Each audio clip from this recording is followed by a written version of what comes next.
it always involves at one point reaching out to other people and saying, hey, what are you up to? Let's go on an adventure. I rarely like staying in the same place or doing the same thing over and over. So when it's time to move on, I'm usually the one who gathers everybody together and say, okay, this is what we're doing, who's with me, and we go. It's a lot of fun. I would have to say it's my voice for a lot of different reasons. It's the characteristic I actually tried hiding for most of my life. I used to sing in choirs. I actually sang in college, which got me into teaching, which we'll talk about. But I didn't want to be known as the girl who sings for some reason. I thought that's the only reason people would ever know about me, so I kept it hidden for a while. And then I got back into it and realized, that's not such a bad thing. But I also appreciate that my voice allows me to express myself in giving opinions, in starting arguments and debates, and being able to express myself in general. And that's something that I feel really blessed to have.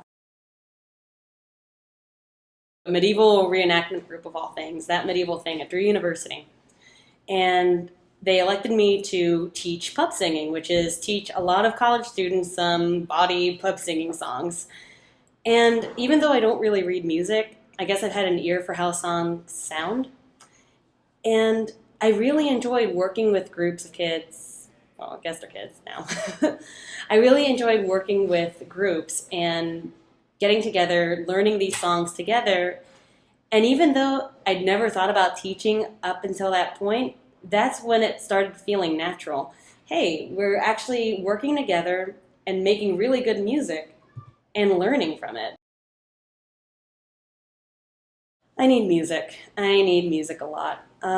If you read me something, I won't remember it. If I write it, I'll remember it a little better. Sing it to me in a song and dance, I'll remember it forever.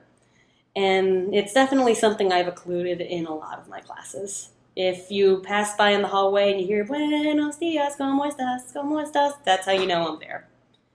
And if you hear them singing down the hallway, that means I've done my job. Hands down, my parents. These are people who came to America from Cuba and Puerto Rico in the 60s and started in a country that didn't have ESL and didn't really have a lot of outreach for Spanish speakers at the time. And they were able to raise two kids in suburban New Jersey, send us both through school, send us both to college, and still be together for 41 years and still going strong. So it gives me hope for my marriage coming up. And, they taught me everything I know, and I know a lot. Junot Diaz, specifically because he wrote a book, The Brief Wondrous Life of Oscar Wilde. And reading that book was like reading my childhood. You know, nerd from New Jersey who speaks Spanish. Like, I could have written this, but he beat me to it.